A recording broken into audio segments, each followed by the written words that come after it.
शिवसेना उद्धव बाळासाहेब ठाकरे गटाच्या राज्य प्रवक्त्या जयश्री शेळके यांनी राज्य महिला आयोगाच्या अध्यक्ष रुपाली चाकणकर यांच्यावर कडाडून टीका केली आहे। एकीकडे फुले शाहू आंबेडकरांची भाषा बोलतात आणि मुलींना सासरी जाताना संविधान सोबत घ्या असे सांगतात, दुसरीकडे मुलींवर आणि महिलांवर अत्याचार करणाऱ्या तसेच काळी कृत्य करणाऱ्या भोंदूबाबांचे पाय धुतात। अशात चाकणकरांना राजीनामा घ्या आणि त्यांची भोंदूगिरी थांबवा अशी मागणी देखील करण्यात आली। राज्य महिला आयोगाच्या अध्यक्ष रुपाली चाकणकर एकीकडे फुले शाहू आंबेडकरांची भाषा बोलतात, मुलींना सासरी पाठवताना संविधान सोबत द्या असं सांगतात आणि दुसऱ्या बाजूला मात्र मुलींवर महिलांवर अत्याचार करणाऱ्या काळी कृत्य करणाऱ्या भोंदू महाराजांचे पाय धुतात।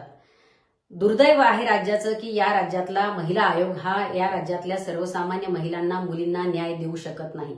रुपाली चाकणकर स्वतःहून राजीनामा देणार नाहीच।